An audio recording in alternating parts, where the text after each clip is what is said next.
I don't know if you're worried about cost of living crisis, but I know that my next guest, James Melville, is. He's a political and social commentator. James, welcome. Hey, good afternoon, Andrew. How are you? Well, I'm furious, actually, if I'm being totally honest. I mean, I can't believe I was on another channel, probably shouldn't say that, this morning, and I was debating somebody about the cost of living crisis, and the one thing they absolutely will not do is move away from this crazy net zero thing, which is plunging people into poverty. Or am I being unfair? Are we, is it reckless to move away from this net zero?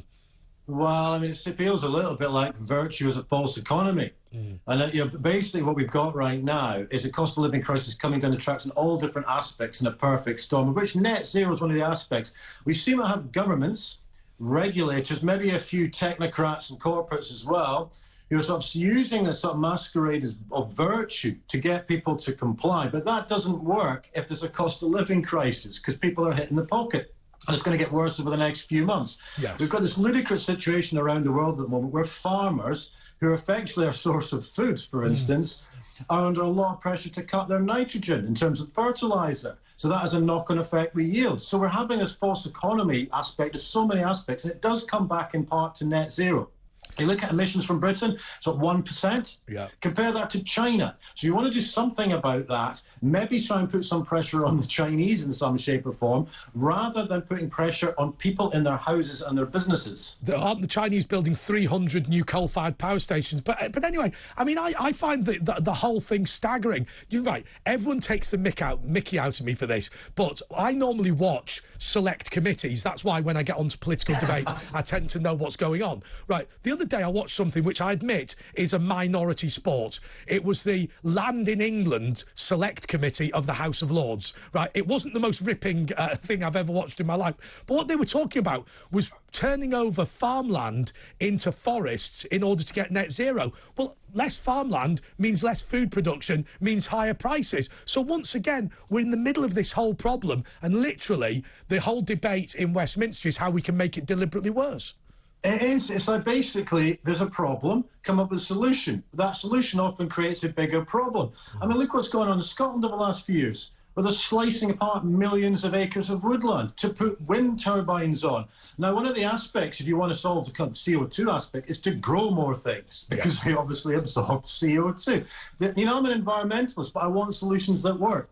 And they've got to go in hand right now without trashing the economy. They've got to make economic sense. They've also got to provide the right sources of energy. So we've got effective energy supply, which is a discussion in itself, because successive governments have literally subcontracted our energy supply overseas. So we're in a situation whereby we're reliant in terms of foreign sources of energy, combined with not actually having an energy strategy. And what's left is net zero, which is having an enormous cost, amongst other things, and a contributing factor to the cost of living crisis. Yeah, I mean, look, the reality is that fossil fuels are going to disappear in the fullness of time. Technology moves on. So I don't think of myself as somebody who's necessarily advocating for fossil fuels. But a lot of this research that they're now doing in the nuclear industry, they're discovering that all matter is basically just energy. It's just condensed to a higher level. And so in reality, something the size of my thumbnail would be able to power a city in 50 years' time. So I just don't understand why, before those technologies come online, we're going crazy about this. But by the way, I've got a text message in, tweet in, which I think is absolutely right, from a guy called Ray Mitchell, who says, Andre, they don't want us to go green, they want us to go without. Well, there is a bit of that as well. I don't want to sort of lapse into sort of conspiracy theory territory, but if you base on what's even happened on other aspects in the last 2 years, where they seem to be throwing a set of measures at the wall and hope some of it sticks, and then there's aspects that feel as if it's about government control. It's the same thing with this. I mean, if you're looking at aspects of, whether it's net zero, response to COVID, lockdowns, is to try and whip up a certain amount of scaremongering and get people to comply. But as we know, for instance, of what's happened in the last 2 years, some of the solutions create bigger problems. I mean, there's an aspect of the cost of living crisis, not just with net zero, but also with lockdowns. If you're basically going to shut manufacturing for the best part of 2 years and the economy at large, it might just have a little bit of a problem in terms of coming down the tracks in terms of the cost of living crisis. And it's a contributing factor in terms of inflation. Same with throwing 500 billion in quantitative easing into the economy. That devalues. Yeah. So we've got a set of measures from regulators and from governments they seem to be making the problem worse. And we've also got a government on the cost of living crisis. What have they done in the last 6 months?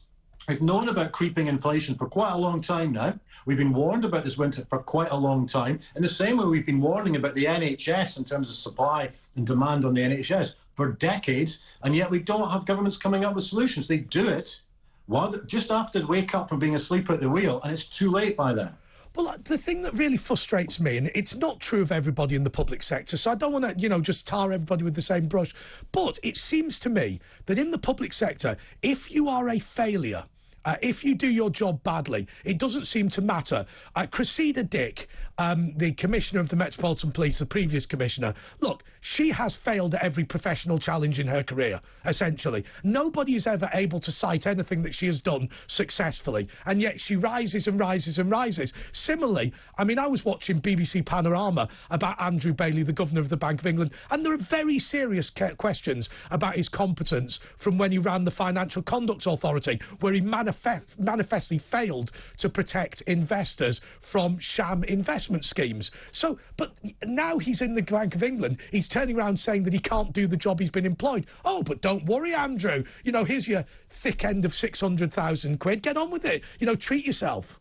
Yeah, we're getting, you touched on it earlier, we're getting, chief execs of water companies getting a 7-figure pay package and performance-related bonuses. Now, that performance-related bonus is based on profit, but when you've got millions of litres of leaky pipes, and therefore people worrying about water and told to turn off their hose pipes when pipes generally are leaking, and also loads of our reservoirs have been sold off to property developers over the last couple of decades.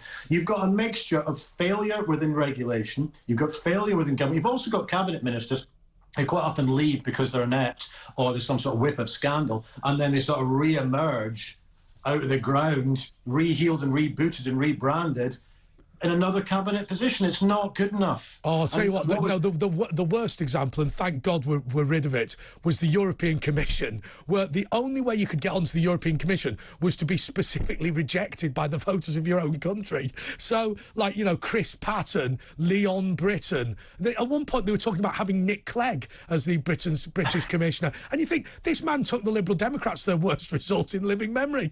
It's just, the whole thing is staggering, but I just don't feel like anybody's ever to blame for anything. And on the subject of Brexit, one good thing about Brexit was that finally politicians in Westminster were not able to blame other people for their own failings, but it didn't really stop them.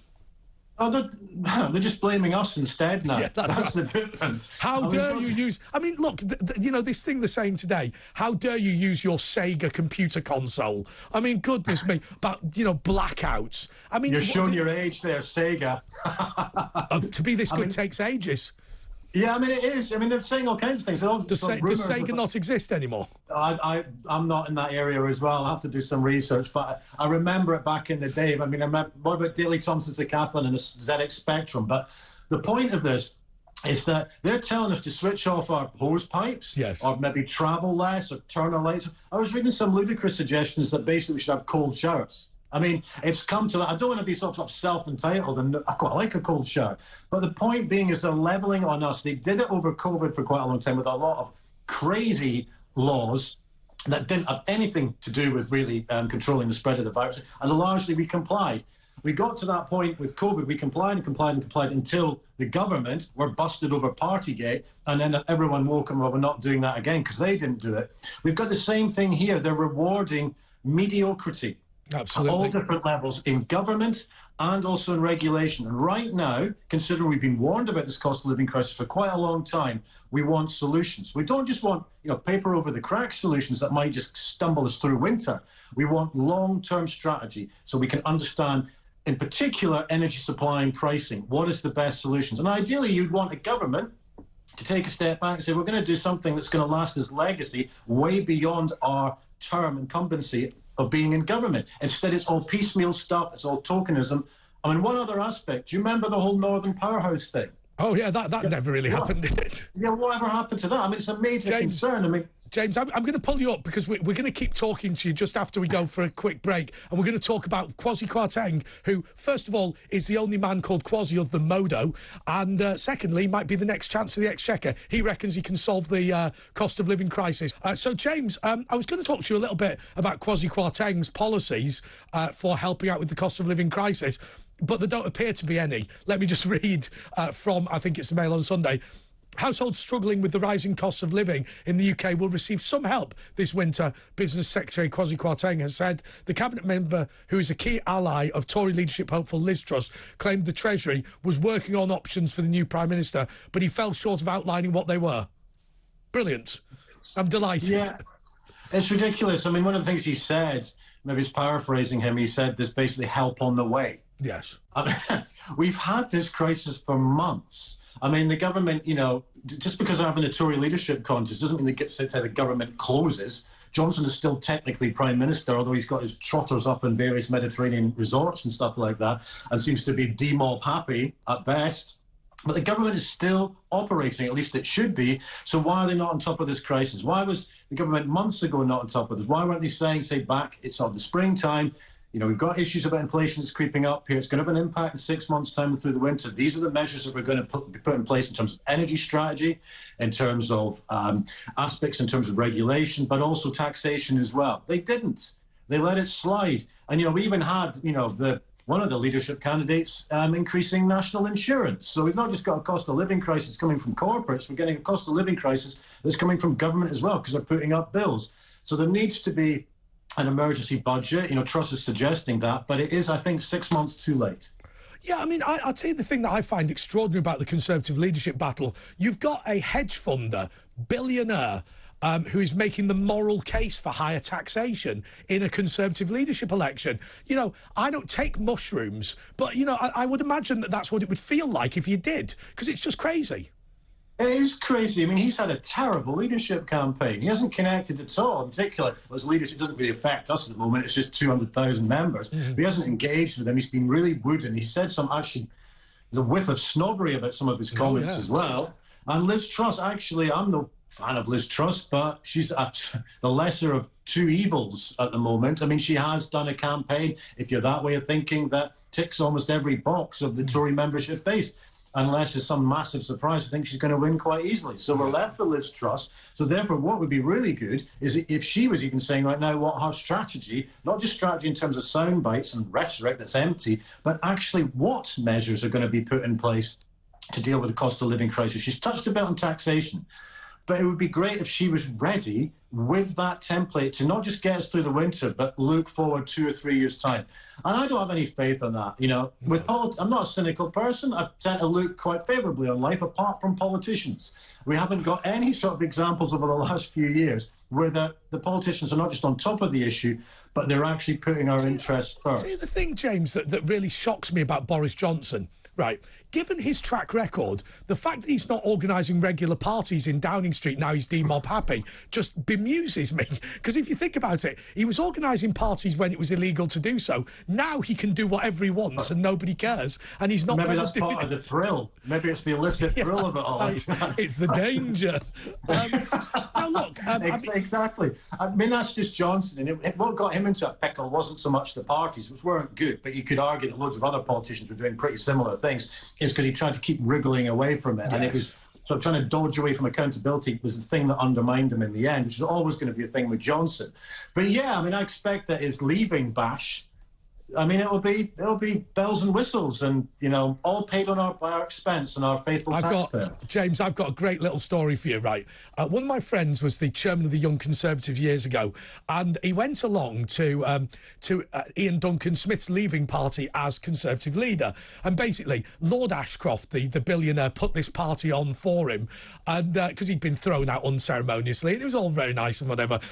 And Ian Duncan Smith told this story. I don't know whether it's true, but this is the story he told, that he phoned up when he was really in trouble, the previous MP for Chingford, Norman Tebbit.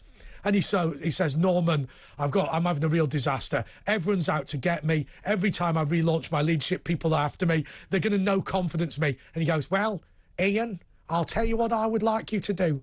Come to my estate this weekend and let's go shooting. And he goes, well, with respect, Norman, you know, my career as a Conservative leader is being destroyed. What will that help? He goes, oh, no, it won't help, but I always feel better after I've killed something. Good old Norman. Oh, you old softy. Oh, yeah, exactly. You know, they're so in touch with the people. I mean, it's just it's ridiculous. I mean, I'm seeing pictures almost every day of cabinet ministers staying in swanky resorts. Yeah. Which, you know, everyone's entitled to have a holiday, but I suspect the government probably aren't right now. I'm not one of these sort of Puritan misanthropes that thinks that politicians should always be at work. You know, they're entitled to a holiday, but not possibly when there's a crisis. And I do have a bit of a problem with the fact that Parliament's been shut for weeks on end, and if you include recess, it's effectively a 2-month gap. We've got a cost of living crisis, and it's not just the problem with the government. But actually, James, I'm gonna pull you up there, because this is the bit that people forget. Because what happens is you finish your summer holidays and they go back in September. But remember that Parliament, it doesn't actually close, but it effectively closes for the party conference season, which is a month. So they only come back for 2 weeks and then they get another month off. Yeah, it's just like coming back for an appraisal for 2 weeks and then suddenly, you know, they're off again, just doing whatever they want to do. And James, I've been to party conferences. We haven't got a lot of time, but the one thing I did want to ask you about, because it's going to be really interesting for a lot of the viewers, is what about this whole thing that Liz Truss may damage the union because she's not very popular in Scotland? I know the SNP always go on about stuff like this, and every Conservative leader is the worst one ever. But is it a legitimate concern this time? No more than any others. I mean, I'm sympathetic to the independent cause. I'm not particularly sympathetic to the SNP. I think they've handled COVID in a very draconian manner. So my view of independence is very much independence should be for the people, not just for politicians. And I'm concerned that the Scottish model of independence might just be for politicians. But that's a separate debate. Me about Scotland, and we might get calls on this from the public, but I'm just going to nail my colours to the mast. I think that the SNP's whole shtick, first of all, they're not nationalists, they're not patriots. What they are is they believe that they cannot enact socialism as long as Scotland's part of the United Kingdom. So they want to capitulate to the EU and build a socialist nation. But I just feel like the whole thing in Scotland now is about hating the English and self-pity. It doesn't seem to be a proud, decent, honourable thing. It just seems to be pretty moany and pathetic. Well, I mean, I would say I would disagree with that. Actually, I think the public in Scotland basically have, you know, got a very good relationship with all parts of the UK. I think the SNP are driving it, I think, for political means, yes. But I think there is, you know, if you want to flip it the other side, you could argue that Scotland does need to be independent, because this kind of sense of infantilization within Scotland from Westminster for years, in particular, is ludicrous in terms of an affront to democracy, that they're largely getting governed by Tories. And yet the Tories have not won in terms of votes in Scotland for, what, 66 years or something like that? Yes. That isn't great. There is a democratic deficit there, and I do think there needs to be another referendum. But let the people decide one way or the other. James, I'm going to leave it there. Thank you so much, and thank you for coming on, even though Kev is away. That's James Melville, the political and social commentator.